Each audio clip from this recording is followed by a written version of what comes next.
Assalamualaikum warahmatullahi wabarakatuh. Sehat selalu buat teman-teman semuanya tanpa terkecuali dan dimudahkan di dalam segala aktivitas dan rezekinya. Amin amin ya robbal alamin. Baik teman-teman, menarik memang ada dalam sebuah komentar saya, Kang Yahya katanya ada, sebenarnya saya kira ada katanya CCTV SMA Negeri Jalan Cagak itu. Namun diduga CCTV tersebut itu diganti atau ada yang menyimpannya, barangkali begitu. Ini adalah dugaan. Ini menarik sekali memang. Kenapa ini menarik dibahas? Karena ada beberapa indikasi yang memang mengarah kepada itu. Mari kita bahas terkait CCTV. Apakah CCTV SMA Jalan Cagak itu memang ada benar-benar yang menyimpannya atau tidak, kira-kira begitu. Ada sebuah indikasi yang memang akan bisa mengarahkan kepadanya. Baik, akan kita mulai daripada yang pertama adalah terkait kasus Subang. Kita tahu kasus Subang itu sangat membulat ya teman-teman, sangat ngejelimet ya teman-teman, bahwa perseteruan saling tuduh antara saksi A dengan saksi B juga terjadi, saksi B dengan C juga terjadi, D dengan A juga terjadi. Seperti ini adalah bola panas akan dibuang tetapi kemudian akan kembali kepadanya. Dan ini adalah sering kali dikatakan oleh netizen, ini hanya sebuah skenario saja yang memang mencoba menghamburkan dari sisi medianya, kira-kira begitu. Nah, ini kan luar biasa. Itu adalah yang pertama. Yang kedua juga, di dalam kasus Subang itu unik ya. Ada yang mengatakan bahwa saksi itu telah berjanji, bahkan tidak sekali bersumpah di dalam Al-Quran, bahwa pelakunya adalah bukan saya, dan bukan saya, nyatanya juga menjadi tersangka. Nah, ini juga ada yang mengatakan seperti itu. Unik bukan? Katanya kok berani-beraninya berjanji, bersumpah di atas Al-Quran, di atas kepalanya, ternyata ia adalah bagian daripada tersangka. Masya Allah, ini kan luar biasa uniknya.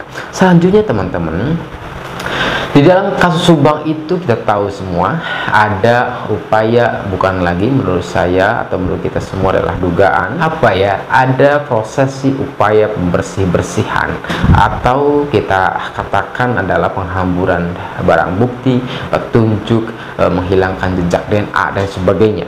Kita tahu bahwa kasus Subang itu di TKP seringkali ada beberapa yang masuk, baik itu pagi pada tanggal 19 itu kan pasca kejadian ya, pasca olah TKP teman-teman, pada tanggal 19 kok itu ada yang masuk pagi, ada yang enggak, yang membersihkan kamar mandi, kemudian barangkali mencari atau bukti atau barang bukti yang ketinggalan, barangkali itu ada dugaannya. Bahkan sorenya pun itu ada yang masuk dengan beberapa orang lagi, salah satunya adalah yang diambil kucing.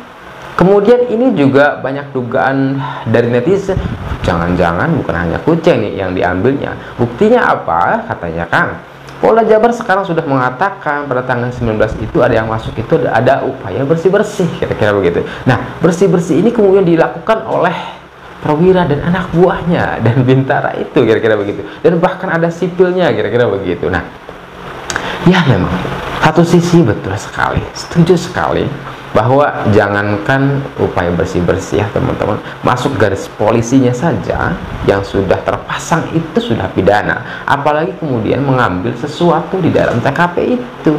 Siapapun dia, oknum sekalipun, polisi sekalipun yang memang masuk, apalagi kemudian dalam upaya bersih-bersih yang dikatakan Bapak Humas Polda Jabar itu, ini adalah menyalahi aturan, menyalahi SOP, kira-kira begitu.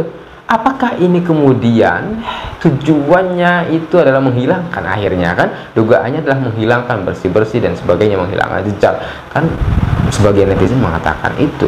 Pada saja kasus Subang itu lama, pada saja kasus Subang itu 2 tahun baru diketemukan, itu pun gara-gara ada yang ngaku, ada yang menyerahkan diri. Bagaimana kalau nggak ada yang ngaku katanya, kalau nggak ada yang menyerahkan diri bagaimana? Sampai berapa tahun akan diketemukannya, gitu kira-kira, jangan-jangan ditelan bumi, kira-kira begitu. Nah, ini adalah semua image, sebuah image yang memang kita katakan sah-sah saja, karena memang kasus ini secara faktual ya tidak terungkap atau lama terungkap sampai 2 tahun, itu pun karena ada yang menyerahkan diri. Selanjutnya di dalam kasus Subang ini teman-teman, bahwa ada ini rekaman CCTV, dan ini CCTV ini hasil rekamannya telah diperlihatkan kepada salah satu saksi, dan saksi itu mengatakan bahwa rekaman CCTV itu diperlihatkannya dan dia melihat bahwa ada sebuah pergerakan daripada tersangka yang sekarang. Tapi katanya sekarang CCTV-nya kemana? Nggak tahu katanya. Nah, apakah CCTV yang sudah merekam pergerakan daripada, jelas merekam karena saksi itu mengatakan bahwa tersangka ini loh katanya kan gitu, dan dia tahu betul dan dia kenal betul ya saksi ini. Nah kemudian dikatakan ada yang menanyakan hasil rekaman itu kemana? Ya yang nggak tahu, kira-kira begitu. Nah ini artinya adalah sebuah indikasi di awal itu ada sebuah rekaman CCTV yang memang merekam pergerakan dan terlihat dengan jelas ada tersangka itu. Nah, dan CCTV-nya entah kemana, apakah memang sudah diserahkan ke Polda atau belumnya ya teman-teman. Nah, selanjutnya CCTV diketemukan oleh Purnawirawan, tapi hasilnya entah kemana. Purnawirawan pengakuannya luar biasa, membongkar daripada Kasubang dari sisi CCTV-nya ya teman-teman. Bahkan dikatakan kontroversial bagi atau untuk para pelaku, karena keterangannya itu memang memberatkan para pelaku ya. Sebuah contoh misalkan Bapak Purnawirawan telah mengatakan, bahkan men-screenshotkannya, meng-SS-kan ya teman-teman, dan SS-nya itu dikirim kepada temannya yang bagian daripada anggota polisi juga. Nah teman-teman, yang lebih menariknya juga bahwa yang beliau katakan itu adalah yang telah terekam di dalam sebuah CCTV itu salah satu tersangka berboncengan dengan salah satu saksi. Kan luar biasa. Siapa yang mengendarainya? Yang ngeboncengnya itu adalah tersangka, yang mengendarainya adalah saksi yang sekarang ya teman-teman. Nah kan luar biasa sekali.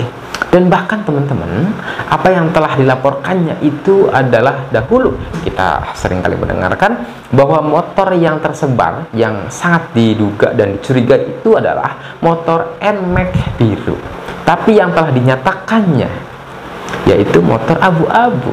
Nah itu luar biasa. Apa yang ia katakan itu adalah atas dasar apa yang ia lihat ketika Bapak Purnawirawan ini mengambil CCTV pada saat itu. Artinya saksi ini adalah jelas, menurut saya pribadi adalah bagian daripada yang membongkar kasus Subang ini ya teman-teman. Kan menarik sekali. Yang selanjutnya juga ternyata ada oknum yang menukar daripada harddisk CCTV ya. Saya telah menjelaskan dari beberapa konten sebelumnya, ada sebuah saksi yang memang mengatakan bahwa ada prosesi penukaran harddisk ya, dimana saat konten tersebut saya katakan pada jam siangnya, sore, hampir sore itu ya, ada yang datang, kemudian kebetulan yang punyanya itu tidak ada. Dan kebetulan saksi itu sepertinya saya juga kenal sekali ya yang punya CCTV itu ya.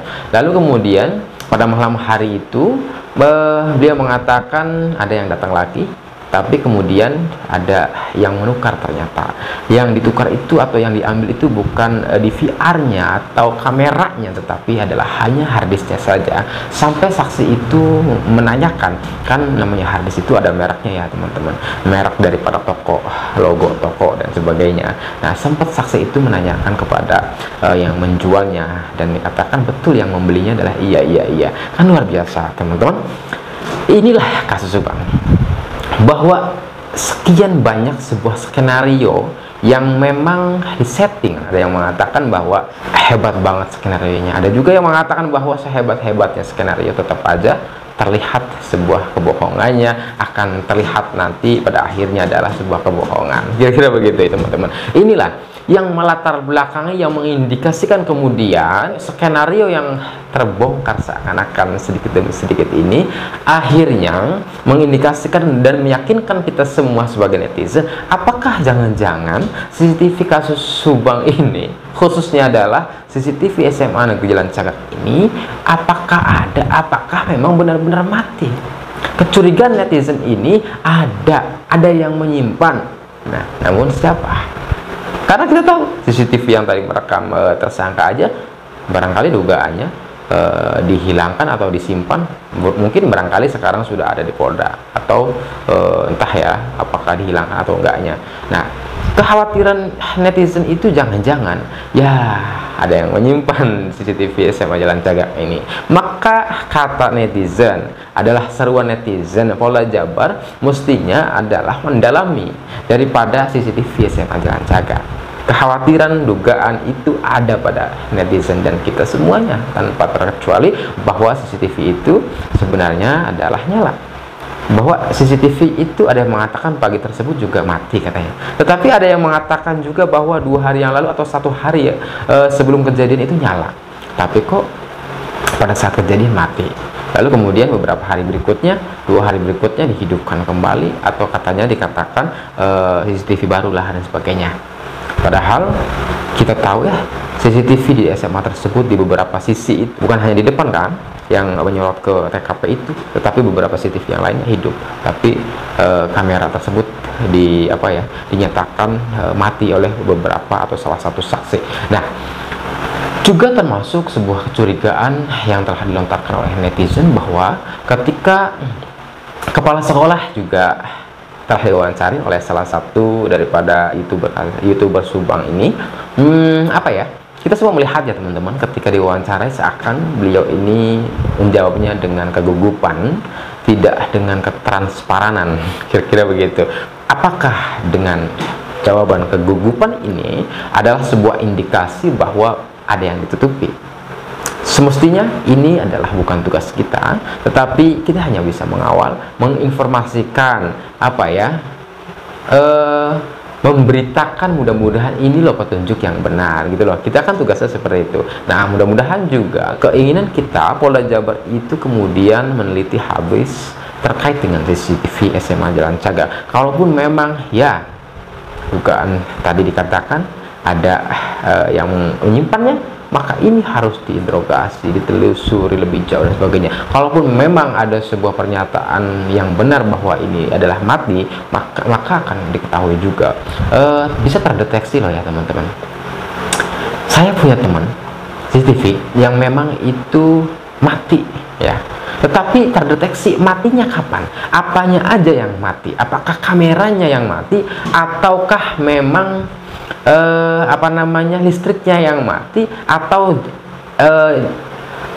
sambungan injektor ke DVR-nya, atau apa kira-kira begitu. Nah, kata teman saya sebagai teknisi itu mudah mendeteksinya, katanya kira-kira gitu.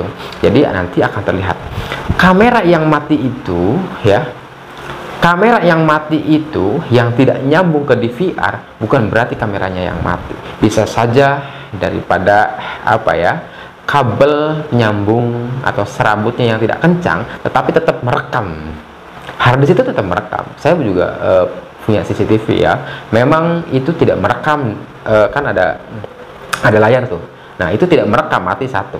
Tetapi pada hasilnya dia tetap merekam, hanya saja karena soketnya yang tidak kencang, kemudian kabel serabutnya yang tidak kencang, longgar dan sebagainya, buka tutup lah ya, kadang nyambung kadang enggak.